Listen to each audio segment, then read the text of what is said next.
Welcome everyone to Security Magazine's Cyber Video Podcast, sponsored by Cyjax.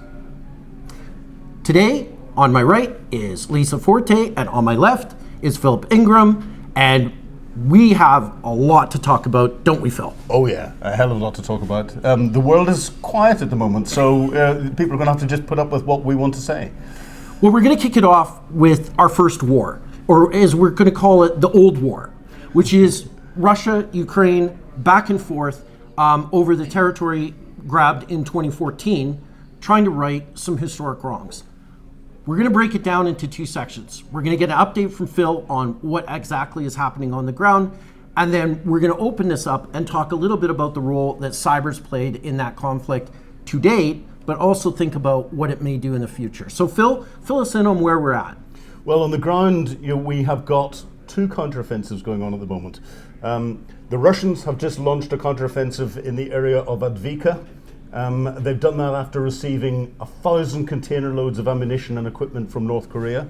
And they are not progressing well at all. They're trying to encircle this town that has been a hub of Ukrainian defenses since Russia's original invasion in 2014. But the Ukrainians have been blunting any of their advances, and the Russians are resorting to waves of human power going forward and just being slaughtered.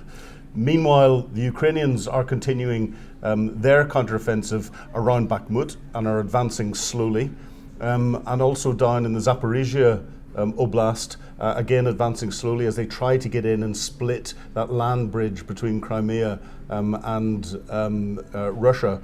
And they've also just opened up a little bit of a bridgehead. They've got at least a couple of naval infantry companies across the Dnipro, down in the southern Kherson Oblast, but on the Russian-occupied side, and that's causing the Russians a little bit of a dilemma. Whilst Ukrainians make slow progress in their tactical advances on the front lines, they're pinning down a lot of the Russian reserves. They're continuing to hit them in the rear areas, and they've just got US ATACMS missiles. The first successful attack has gone in and hit two airfields with a lot of Russian aviation helicopter assets, destroying at least 14 aircraft, and that will have a significant impact on Russia's ability to prosecute its tactical operations. So that's the state of play. And I mean, one of the big stories was Ukraine got dangerously close to sinking the Russian Black Fleet, except for one individual who I think bridges the gap between cyber disinformation and outright intervention in this particular war. Of course, we're talking about Elon Musk. Shutting off the satellites just as Ukraine was getting close with their sea drones, which apparently rely on an internet wireless type of signal. Some thoughts about, Lisa, about how one person can affect such a large impact in the war? I think it comes down to something which affects basically everyone in every company, and that's having a single point of failure is a really big vulnerability. And yes, obviously there's a lot of anger towards Elon Musk. This is a lot of anger towards Elon Musk, full stop, to be perfectly honest. But again, it's just if you have one single point of failure that your whole operation would be shut down if X happened, that's not a resilient mindset, that's a mistake. And that's the same if you're a company relying on one service, it's the same if you're an individual, it's the same if you're a country. And with Musk, X happened. He changed Twitter into X. Yeah, exactly, yeah. I think it was fascinating though, because another story that came out of there, which was straight out of a James Bond movie, was infiltration into the Crimean Peninsula by commandos on Sea-Doos, navigating their way ashore and conducting what type of operation, Phil? Yeah, well, those are your special forces raiding operations, complementing the special operations executive type operations that are ongoing anyway. The Ukrainians have taken a lot of the tactics that were used during the Second World War. They've got their special operations people operating throughout Russia, throughout Crimea, in the occupied parts of Ukraine, destroying railway lines, derailing trains as they're going along, helping to target missile attacks into headquarters, passing information and intelligence back. And then you get good old commando raids, and that was a commando raid. It went in and attacked a Russian S-400 anti-aircraft missile site. that then left part of the Crimean Peninsula wide open for it to be exploited by Ukrainian missile capability coming in and attacking the Black Sea Fleet headquarters. And then we've seen the attacks against the Black Sea Fleet ships as well. So Ukraine is playing, they're giving us a masterclass in what, from a military perspective, you call multi-domain operations. And they're bringing out a lot of capabilities and using a lot of tactics that we haven't seen since the Second World War. Yeah, and I think that's a really interesting kind of segue, if you will, to talk a little bit about the cyber, Lisa, in that whole campaign. Overall, I think it's fair to say that NATO has been massively supporting the Ukraine. We have a second story that we're going to be talking about, how maybe some of the resources might end up being dragged away from the Ukraine. But, what are some of the major sort of points that you've seen from the Russian threat actor perspective, and their activity in support of Russian objectives? Yeah, so you had, obviously, the most significant thing I think we saw was the Killnet/Anonymous Sudan attack on Microsoft, which I think took us all by surprise, because the amount of resourcing you would need to pull that off in the way that they did was worrying. We hadn't really seen that before. Microsoft, those particular services were taken offline, which requires a huge amount of resourcing that, okay, you could start saying has got to come from the state. Maybe it didn't. Who knows? But it definitely showed like the level of capability in their hacktivist groups was actually a lot higher than we thought. I also think we saw them attacking European financial institutions as well, and they gave obviously very public warnings. It's in their interest to give public warnings because obviously what they're trying to do is not make money. We know Killnet is predominantly funded by crowdfunding operations, so money is not their objective. It's to take people offline, deface websites, things like that. And again, they took the European Investment Bank offline. And again, it's about applying pressure, I think. And the attitude in the countries that are funding Ukraine, I think the goal for groups like Killnet and Anonymous Sudan is to sow a level of fear or disgruntlement in the population to put pressure on the government to cease funding. And I think that's ultimately the goal. So do you think as we settle into the second winter really of the war in Ukraine, Phil, do you feel that although it might stagnate on the ground, there will be an increase in attacks, G20 nations that have shown support for Ukraine over the winter period? Very much so, and I don't think it's down to just the winter. If we look at what else is happening from a geopolitical perspective, we've got the US presidential elections coming up, we've got elections coming up in the UK, there will be other elections across Europe and elsewhere. Are you going to suggest that the Russians are going to be meddlesome in those? They have no history of that. No, I'm not going to suggest it. I'm going to say it blatantly. They will be meddling as much as possible, but this is where they'll be using cyber to influence as many different industries to cause financial pain, to cause pain that will have a longer-term economic impact and political destabilization impact in different countries. They'll use it to do the classic of deny service to something, steal the data that's there, and use that data then to exploit and influence what's going on in elections and influence individuals. So that in Slovakia. Slovakia has just elected their new government that's incredibly sympathetic to Russia. Yeah, and Russia's got an active program of doing that. If someone asked me a direct question, did Russia interfere in the last US presidential elections and try and get Trump across the line? Hell yes. Yeah. Did Russia get involved in trying to influence the Brexit referendum in the UK? Of course they did. Well, hold on there, Phil. The government has not exactly revealed that confidential report on Russian influence. So I haven't seen anything. This is my opinion, but I'd love someone to prove me wrong. I know, exactly. So we're in this interesting scenario where we now have a war that's almost approaching 700 days. I think at last count it was in the 680s. No, we're I think today is 605. Yeah. Oh, 605. Okay. It was the 24th of February. My mistake. It's approaching a 2-year anniversary. Yeah. What do you think we'll expect in the summer? Do you think, Russia is going to finally run out of military resources, or do you feel like it will never be slow grinding campaign? Well, I think Russia is running out of military resources at the moment, and that's why they're reliant on the resupply from North Korea. North Korea industrial base, they've got huge stocks, but their reliability is not good.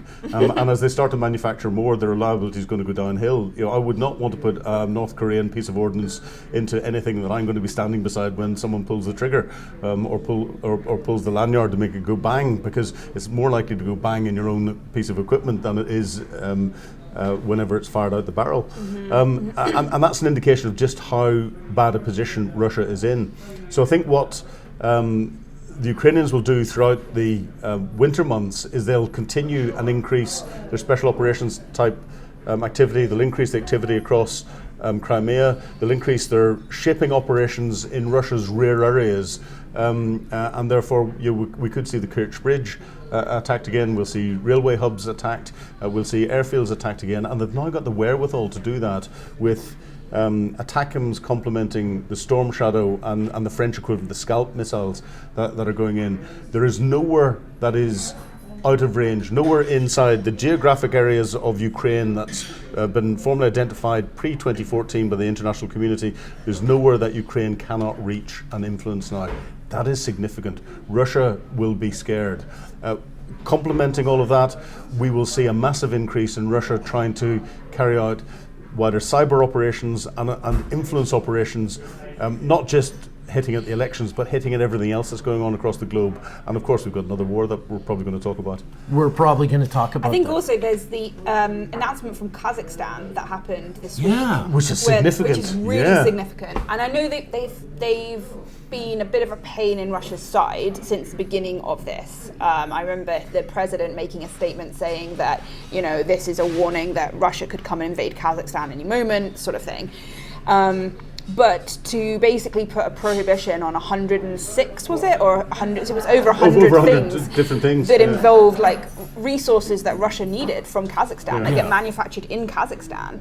And the lease is coming up on Baikonur. Which is going to be interesting because relations are not good between Kazakhstan and Russia. That's the spaceport. That's the spaceport. That is how Russia completely operates its Soyuz and space capacity. If that were to be, I guess from the Kazakh side, if they refused to renew that lease, that would be nationalised by Kazakhstan, and Kazakhstan takes over all of the space launches. Yes.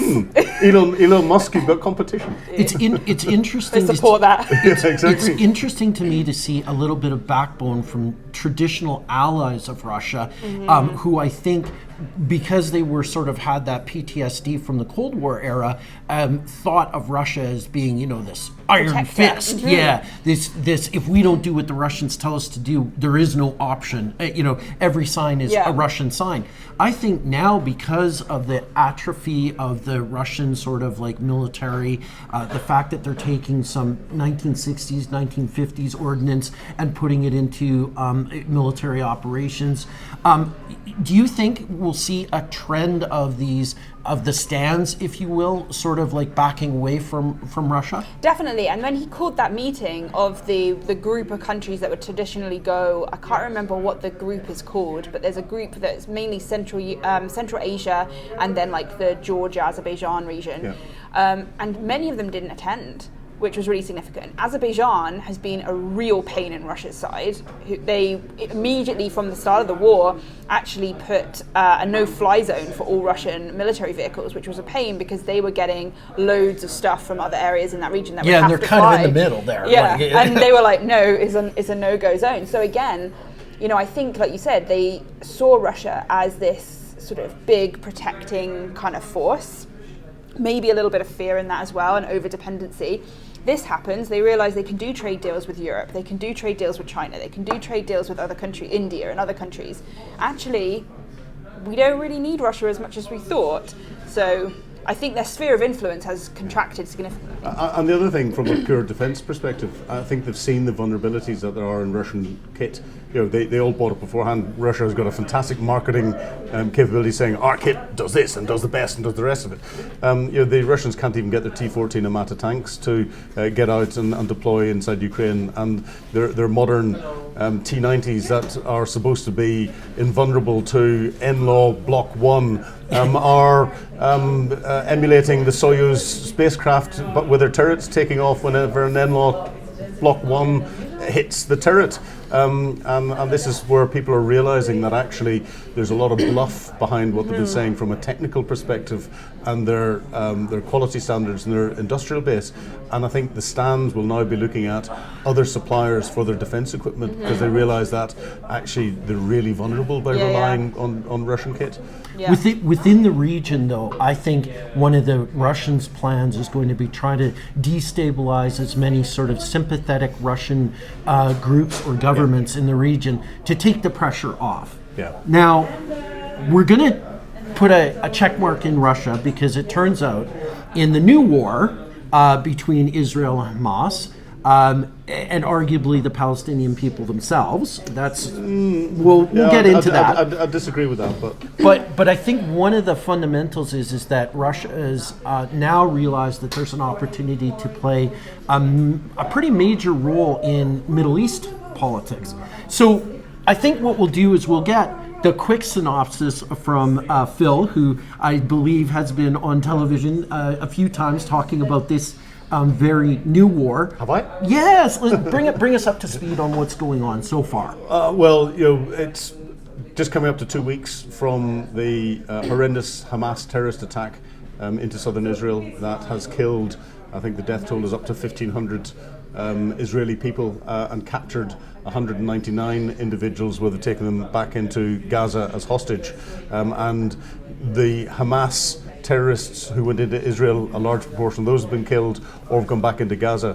Israel then immediately mobilized 350,000 of its reserve forces, and all of its regular forces have started preparing for a ground attack into Gaza. They've stated a very clear aim that they want to eradicate Hamas completely.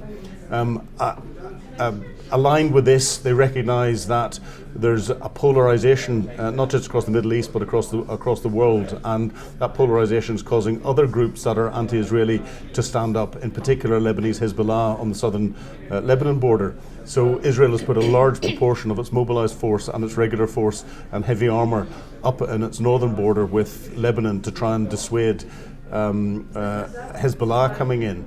And we're just in a round of political visits from the Quint nations, that's US, UK, Germany, France and Italy, trying to keep a track on and influence Prime Minister Netanyahu in Israel so that he will maintain a close approximation to international law as they attack into Gaza, because the only way that you're going to be able to have any chance of destroying Hamas is by going in the ground, and that is going to be big and difficult. There's a real potential for wider Middle East countries to get involved, and this then to spread to create another wider Middle East war, and that combined with what's going on in Ukraine could set the conditions for a world war.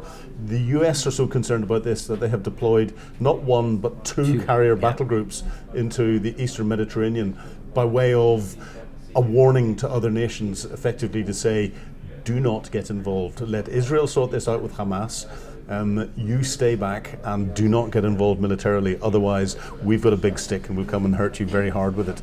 And we saw last night US ships in the Gulf region shooting down missiles that were potentially coming from, I think, the Houthis. I may have got that wrong. Right. Nope, that's heading towards Israel. So it's already a wider regional security issue that's there, being watched very closely indeed.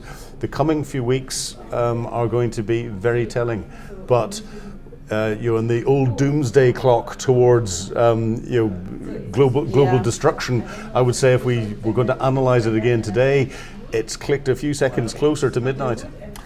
I want to talk about the hacktivist activity. I was just going to ask you, has anybody done anything online in response to this? I've been following this, and it's been really, really interesting because unlike the Russia-Ukraine thing where we saw things bubbling for a long time, even prior to Russia's invasion. I mean, Russia have never been like, oh no, we don't do cybercrime. You know, it's been a tenet of their kind of what they do.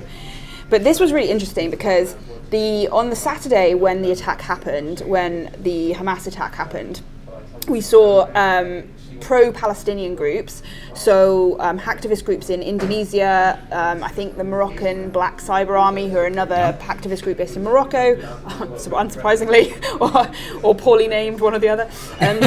They went and they attacked a load of Israeli companies and in particular targeted Israeli newspapers and media outlets, shutting off, like DDoSing them and taking them offline on that day when the Hamas attack happened, which was quite significant.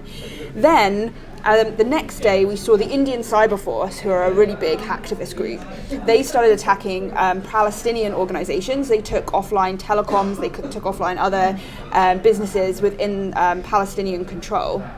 What was really interesting was the main Palestinian hacktivist group, which I think is called Anonymous Ghost or a non-ghost, they then attacked the Indian government websites and Indian key businesses and DDoSed them, which brought India involved whether they wanted to be or not. We're talking about it escalating, right? This is, hacktivist groups operating off their own initiative, I suppose, and bringing governments who maybe wouldn't have got involved, bringing them in to a discussion at least, because this is a problem.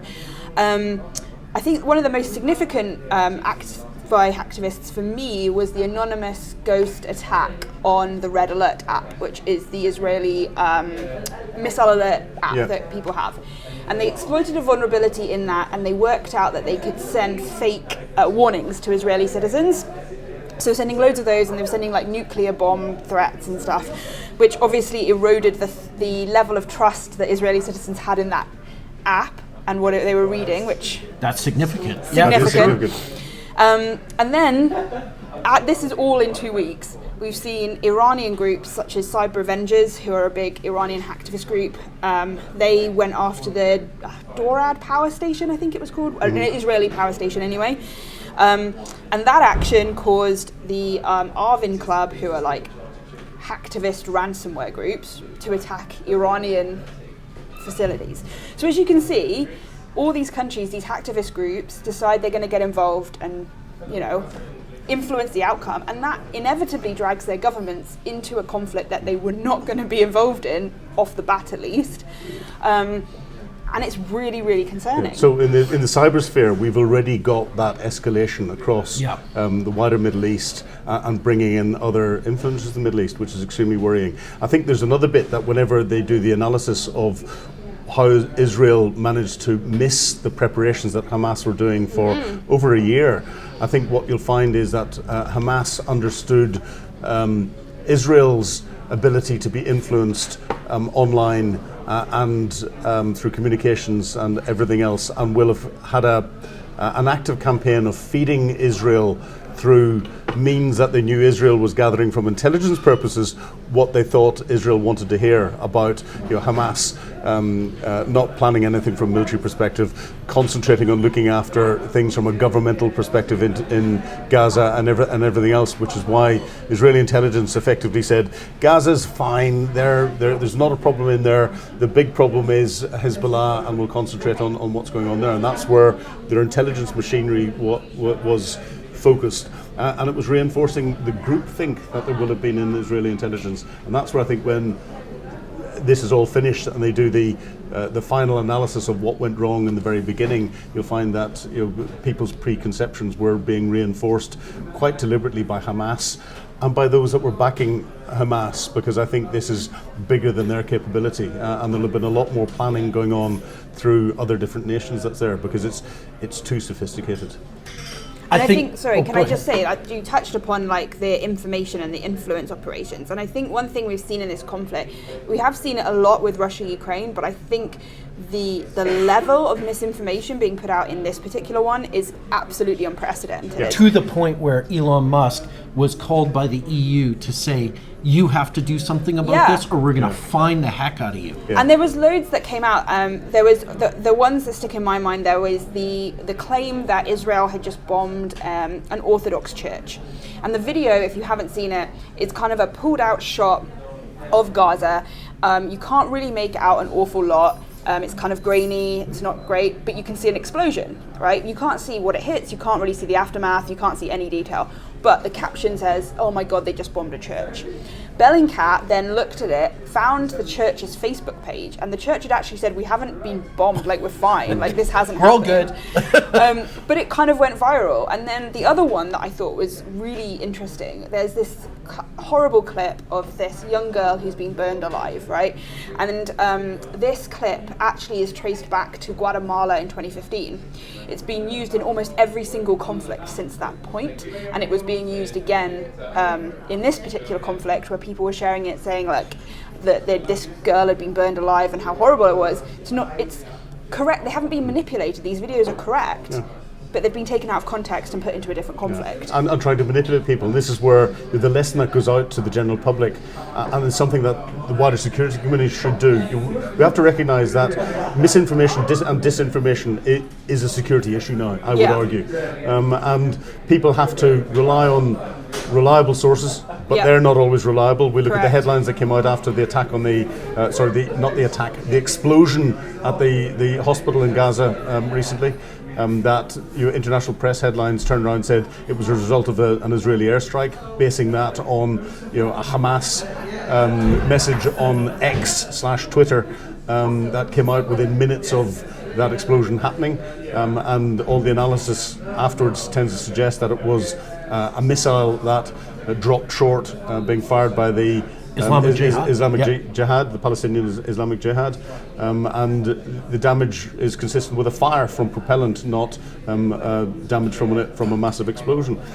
This is all part of it, and people have to recognise that if you get fed something, the first thing that you see is probably wrong. Yeah. And that, from an intelligence perspective, and people know my background in that, the first report that you get in is a tipper that comes in and goes on the desk. When you look at it, you go, that doesn't quite fit. It's probably wrong. So what I do is I have what I call soak time.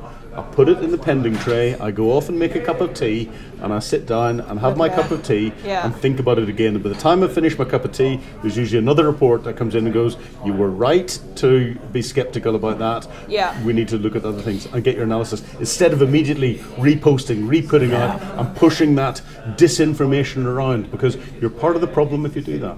And you don't know, and it happens on both sides. It's happening, and I always say to people, like, the one that you're going to get caught out by is the one that you're most sympathetic to. Yeah. So in the Ukraine-Russia situation, which is perhaps a little bit less tense to talk about, I'm obviously pro-Ukraine, so anything that's coming out that's anti-Russian, or like, look how bad the Russians have been, and look at how awful they are, and look at this, like, that feeds totally into my bias. Absolutely. So I'm way more likely to buy that than I am anything the Russians put out. And it's same with this. Like, if you're like the Israeli propaganda that went out that showed these people coming down from the sky, and they claimed it was Hamas soldiers being dropped in Israel, and it was paragliders on holiday in Egypt. Yeah, but it was used for a propaganda purpose. Totally, and if you're on one side or the other, that's what you're going to buy, and you've got to be aware of that. I think in my particular case, in my analysis, because I'm going to share some ideas with you guys right now, the antidote to bias is, I think, cynicism in this particular case. Yeah, I agree. I think one of the reasons why disinformation is working so well on both sides is we're dealing with a very uneducated, very angry population of Palestinians and Arabs surrounding Israel. I think you have a major, almost biblical issue with the fact that there is no negotiation if you've already declared that the Israelis have no right to exist. So it's kind of hard to walk that one back with the angry mob. And honestly, I think the leadership of Hamas here needed to do something and needed to focus the anger of that mob away from their leadership. And so they gave them the idea that they could go into Israel in flip-flops and AK-47s and go up against one of the most prepared militaries that there is. But we had a great conversation, Phil, just before we started this about what the potential end game or opening chess move is, and I want to come back to that asterisk that we put around Russia as well, because I think this is key. But walk us through what you think the grinding battle that is going to take place as the Israeli forces enter Gaza, an area which has been preparing for this fight for 25 years, right? Is going to do in the larger sense of geopolitical stability. Can I also add on a question for you to that, because I'm interested.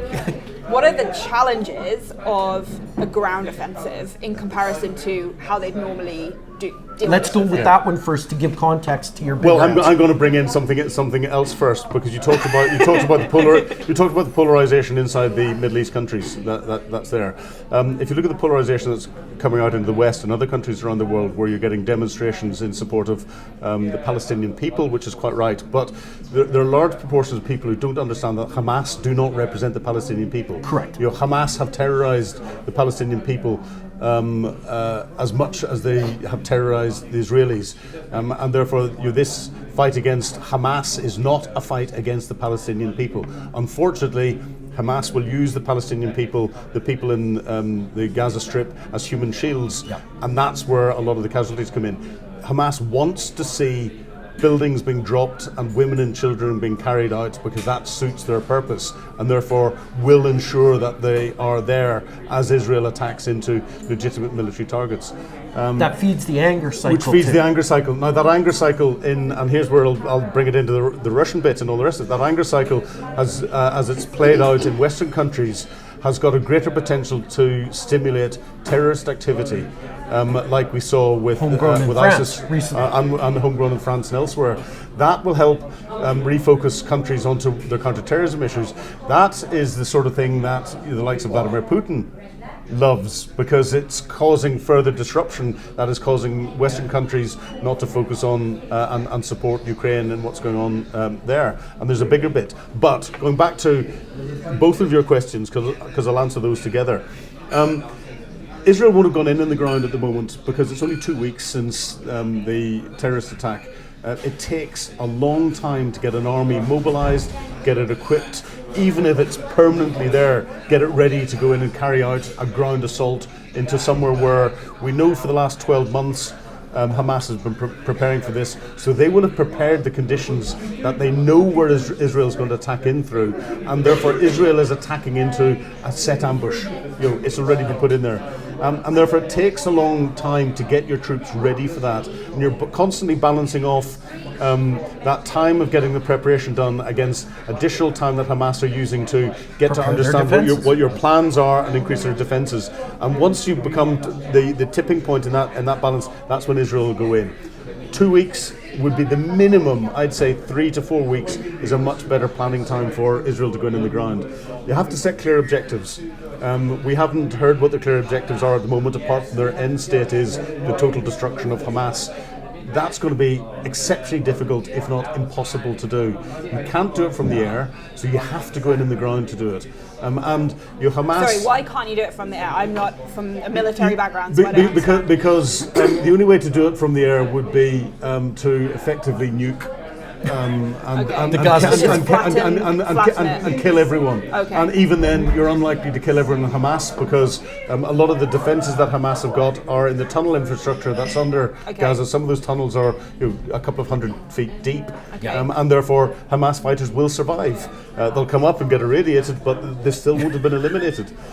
So to get in and do it on the ground, you have to go in, hold the ground, control the people, deal with the threat that's there, eradicate that threat, and then whatever your plan is for after you've done that, you then bring that in. That isn't clear. What's the end state? What is Israel going to go in and occupy Gaza and do that? Is Israel going to go in, take out Hamas targets, and then withdraw and leave it as a vacuum, which will just be filled with Islamic Jihad, the next Hamas, group of idiots, Islamic Jihad, or whoever's going to take over, because someone else will take over. So they're not going to fix the overall problem. So we've got that. But once the Israeli troops go into the ground in Gaza, this is a long operation. So they're going to be fixed in there. They're going to have to be concentrating on that, and they're going to suffer large numbers of casualties. Unfortunately, the Palestinian people are going to suffer as well. What's going on? Once the Israeli troops get fixed in there, that reduces their overall military strength. That's when I would suspect Hezbollah will become more active on the southern Lebanon border, and they will force the Israeli military to be fixed in a second front, and looking at that. Once the Israeli military are fixed to those two fronts, I would then see the potential for Iran to try and stir up internal dissent in the West Bank amongst the Palestinian people. Yeah. And there'll be a big information campaign suggesting that Israel's carrying out atrocities in the different areas and all the rest to try and stir that up, so that Israel's then got an internal security issue that is focusing their internal security organizations to have to deal with in a big way. That's three fronts that Israel is beginning to fight on. Then Iran would try and influence potentially Lebanon and Syria to use their conventional military forces to come down to potentially threaten, reinforce what Hezbollah are doing. Remember, Hezbollah and the Lebanese government are one together. And they're much more sophisticated, am I correct? Hugely sophisticated and a lot larger, and they've got more conventional military capability. So they would come in. Who's supporting Bashar al-Assad in Syria at the minute in their fight against ISIS and all that? So we've got Vladimir Putin and Russia, and also who is Putin relying on for the supply of some of his military material? Iran. We've got Iran. Now, go back to Russia is now relying on Iran for ammunition and North Korea for ammunition. What do North Korea want and what do Iran want as potential payback for what they're going to supply? And as Putin gets further defeated in Ukraine, he will want a greater support that's coming in. This is where those countries, North Korea is already a nuclear state, but it wants greater nuclear technology. Iran's desperate for nuclear technology. It wouldn't surprise me if very quickly we get into a position where Russia is having to use its nuclear assets, one of the last cards in its deck, as a bargaining chip to sell to or to give to Iran for support, and to give that technology further to North Korea to get its continued support. Because international sanctions mean that the ruble is tanking. Russia is still getting a lot of money through its oil revenue and everything else, but it'll have cash flow problems. It doesn't have nuclear material problems, and that's kicking a longer term issue that's out there.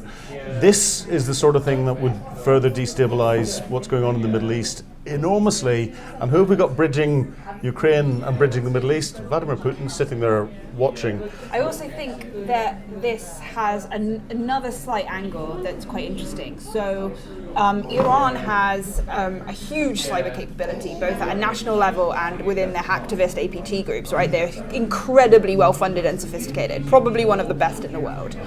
And I think you touched upon how this could potentially be that ticker to doomsday, this World War III situation.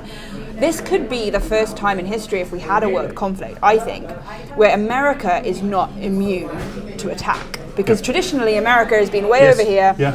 Realistically, you can't hit them with anything particularly. They'll spot you coming. But for the first time in history, I think if you actually had Iran going up against the United States, American infrastructure could be under attack. Well, they're already having success against U.S. infrastructure, and again, if you then combine from the hacktivist perspective, and let's throw out a wild ass assumption here that actually there's been a bit of wider planning at the top. There's no indication of this whatsoever, where Russia, Iran have sat down together and helped plan what's going on at the moment, and what we're seeing today is merely stage one of a much wider plan. And of course, Xi Jinping will be sitting there in the background trying to influence what's going on. The peacekeeper. He's the international peacekeeper, I'll have you know. But he could use that as an excuse to get in things. But then you bring the influence on the APTs that there is from the nation state perspective, and effectively they're one together. You've got that ability to attack into the United States, and the United States financial institutes, the financial institutes, the government institutes, the critical national infrastructure has been hit in the cyber world beforehand. to do it in a And I don't think concerted they're way as part of a equipped to conflict. bounce back from it. No, I don't think they And are. I think that's a real, for the first, and that might moderate America's response in this a little bit, because Or stimulate it to be Or in stimulate the it. physical world more extreme. That I think is a really great point. So what we're going to do is we're getting down to the end of what appears to be a pretty bleak scenario. it's not getting happier, is Yeah, it? it's not getting happier. But I think when you think about World War II, when the United States entered after the Pearl Harbor attacks, Yeah. they ramped up the military-industrial complex to a level that was massive and changed the game, yeah, right? definitely. We have a major problem in the United States with a very polarized political outlook. In fact, Yeah. one part of their government is frozen in this ongoing speaker battle. This makes America's response not like it dilutes it. I Yeah. think if every issue that the American people have to choose about comes down to partisanship, you won't get a consensus on should things get worse in Israel or should we suffer an attack on the homeland. What is going to be the American response? Everything is Right. politicized Yeah, right yeah, now. yeah. And this is deeply problematic from the perspective of allies of the United States who always thought it would be there, to help you out and to have your back. I feel that the presence of the two carrier groups is to try and modify the Israeli response, which is think so too, bordering on the psychopathic pursuit of this terrorist organization of all costs.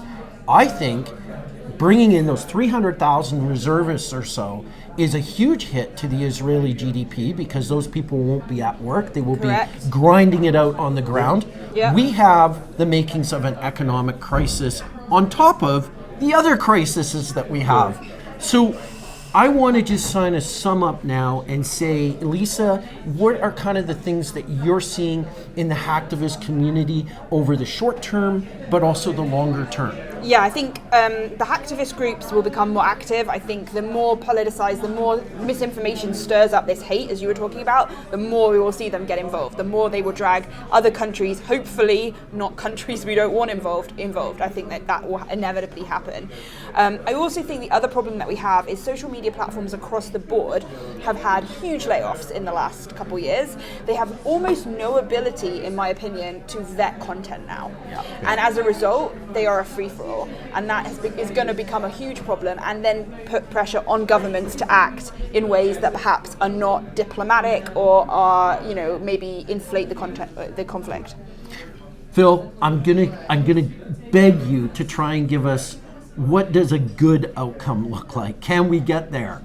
Well, a good outcome will look like Israel achieving partial success in the destruction of Hamas, and then they will happily go for peace, and we'll get a two-state solution in Israel. I just want to leave the listeners with one cyber-related example, and from a historical perspective. If we go back to the First World War, it was a deliberate denial of service attack that brought the Americans into the First World War. And we have to recognize the cyber dimension is a very powerful dimension. We didn't have cyber then, but that deliberate denial of service attack was the first aggressive action of the British in the First World War, was the cutting of four of five telegram cables coming from continental Europe out to the rest of the world. The fifth cable went through the UK. It had been tapped into, and the German High Command then had to go on to HF communications using coded communications to communicate with their embassies around the world. The codes had been broken. What that resulted in was the intercept of the Zimmerman telegram, and the Zimmerman telegram was the instrument that was used whenever that got exposed. The Americans suggesting the Germans had agreed to carve up southern United States if Mexico invaded. That was what was used to bring the Americans into the First World War. The cyber dimension is very important and very influential when it comes to wider discussions. And I think your point about America being attacked directly is probably one of the most worrying things that there is in how all of these conflicts will develop. Amazing. So I'd like to thank Lisa Forte and Philip Ingram, and a huge shout out to our sponsor Cyjax, and of course our platform Security Magazine.